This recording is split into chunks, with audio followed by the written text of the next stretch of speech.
মধ্যপ্রাচ্য আজ একটা বড় ধাক্কা থেকে সাময়িকভাবে বেঁচে গেল। আমেরিকা ইরানের উপরে যে হামলার প্রস্তুতি নিয়েছিল, রিপোর্ট অনুযায়ী এখনও পর্যন্ত সবচেয়ে বড় হামলা, সেটি আপাতত স্থগিত করা হয়েছে। ঘোষণাটি করেছেন খোদ মার্কিন প্রেসিডেন্ট ডোনাল্ড ট্রাম্প। কিন্তু প্রশ্নটা এখানেই, ট্রাম্প কি সত্যিই ইরানের সামনে পিছু হটলেন, নাকি এই স্থগিত আদেশের আড়ালে আরও বড় কিছুর প্রস্তুতি চলছে? আমি অনুপ বিশ্বাস, আর আপনারা দেখছেন এটাই রিয়ালিটি। আজ আমরা তিনটে জিনিস বোঝার চেষ্টা করব। হামলা কেন থামলো, সৌদি আরবের ভূমিকা ঠিক কতটা, আর ইসরায়েলে আমেরিকা এখন কি জড়ো করছে। তাহলে চলুন শুরু করা যাক। দর্শক বন্ধুরা, প্রথমে দেখে নেওয়া যাক ঠিক কী ঘোষণা করা হয়েছে। ট্রাম্প জানিয়েছেন ইরানের উপরে যে বড় হামলাগুলো ঠিক করা ছিল সেগুলো তিনি আপাতত থামিয়ে দিয়েছেন, কিন্তু এই সিদ্ধান্তের সঙ্গে একটা শর্ত জুড়ে দেয়া হয়েছে। শর্তটা হলো, পরমাণু চুক্তি নিয়ে আলোচনা যদি খুব দ্রুত এগোয় তবেই আমেরিকা এই বড় হামলাগুলো করবে না।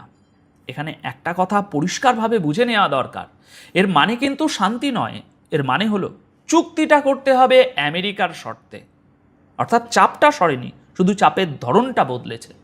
ট্রাম্পের দাবি অনুযায়ী তিনি হামলা থামিয়েছেন কারণ ইরান এবং মধ্যপ্রাচ্যের আরও কয়েকটি দেশ তার কাছে হামলা না করার অনুরোধ জানিয়েছিল। এখানে শব্দটা খেয়াল করুন, অনুরোধ। ট্রাম্প বলেছেন তার কাছে আবেদন করা হয়েছিল। তিনি আরও দাবি করেছেন একটা সম্ভাব্য সমঝোতার প্রাথমিক কাঠামো নাকি তৈরি হয়ে গেছে, আর সেই কাঠামোর মধ্যে হরমুজ প্রণালী আবার খুলে দেওয়ার বিষয়টিও রয়েছে। কিন্তু ইরান সত্যি আমেরিকার কাছে অনুরোধ করেছিল কিনা, ইরানি সংবাদ মাধ্যম সেটা কিভাবে দেখছে, সেই জায়গাতেই আসছি একটু পরে। আপাতত রিপোর্ট বলছে কাতার, ওমান এবং আরও কয়েকটি মধ্যস্থতাকারী দেশ যুদ্ধ থামানো এবং হরমুজ প্রণালী আবার খোলার চেষ্টা চালিয়ে যাচ্ছে। তবে এখনো পর্যন্ত চূড়ান্ত কোনো সমঝোতা হয়নি। আর এখানেই একটা কঠিন বাস্তবতা রয়েছে। হরমুজ বন্ধ থাকুক বা ইরান হামলা চালাতে থাকুক, সবচেয়ে বড় ক্ষতিটা হচ্ছে আরব দেশগুলোরই। আমেরিকার ক্ষতি তুলনায় অনেক কম। অর্থাৎ বড় হামলা আপাতত পিছিয়েছে, কিন্তু যুদ্ধ শেষ হয়ে যায়নি। আর পরমাণু আলোচনা যদি ব্যর্থ হয় তাহলে মধ্যপ্রাচ্য আগের চেয়েও বড় বিস্ফোরণের শব্দে কেঁপে উঠতে পারে। আচ্ছা, এবার আসা যাক সবচেয়ে গুরুত্বপূর্ণ প্রশ্নে। ইরান নিজে এই সিদ্ধান্তকে কিভাবে দেখছে? ইরানি সংবাদ মাধ্যমের দাবি হলো ট্রাম্প শেষ পর্যন্ত ইরানের সামনে নতি স্বীকার করেছেন। এই দাবি নিয়ে সেখানে রীতিমতো শিরোনাম হয়েছে। ইরানের সরকারি টেলিভিশন চ্যানেল প্রেস টিভি গতকাল 2রা আগস্টের একটি প্রতিবেদনে বলছে ডোনাল্ড ট্রাম্প শেষমেশ পিছু হটেছেন। যে বড় হামলার হুমকি কয়েকদিন ধরে দেয়া হচ্ছিল সেটি আপাতত থামিয়ে দেয়া হয়েছে। এই প্রতিবেদন অনুযায়ী আমেরিকা ইরানের জ্বালানি পরিকাঠামোর উপর এখনও পর্যন্ত সবচেয়ে বড় হামলার প্রস্তুতি সেরে ফেলেছিল, কিন্তু একেবারে শেষ মুহূর্তে সেটা থামিয়ে দেয়া হয়। দর্শক বন্ধুরা, এখানে মনে রাখতে হবে এটি ইরানি সরকারি সংবাদ মাধ্যমের দাবি। বিশ্বের বিভিন্ন সংবাদ মাধ্যম কিন্তু এর আলাদা আলাদা ব্যাখ্যা দিচ্ছে। কোথাও বলা হচ্ছে কোনো আরব শাসক এবং ইরানের অনুরোধে ট্রাম্প পিছিয়ে এসেছেন, আবার কোথাও ইসরায়েলের নামও উঠে আসছে যে তারাই নাকি থামতে বলেছে। অর্থাৎ কারণ নিয়ে একটা মতভেদ স্পষ্ট, এবং এখনই নিশ্চিতভাবে বলা কঠিন যে আসল কারণ কোনটা। আচ্ছা, এবার দেখা যাক এই সিদ্ধান্তের ঠিক আগে ইরান কি বলেছিল। ইরান পরিষ্কার সতর্কবার্তা দিয়েছিল আমেরিকা বা ইসরায়েল যদি নতুন করে কোনো আগ্রাসী পদক্ষেপ নেয় কিংবা কোনো আরব দেশ যদি তাদের সঙ্গ দেয় তাহলে ইরানের জবাব হবে অত্যন্ত কঠোর। তারা বলেছিল সেই জবাব হবে পুরোপুরি যথাযথ এবং গোটা অঞ্চলে আগুন জ্বলে উঠবে। ইরানের পররাষ্ট্রমন্ত্রী আব্বাস আরাকাচি রাতেই এই অঞ্চলের একাধিক দেশের সঙ্গে ফোনে কথা বলেন।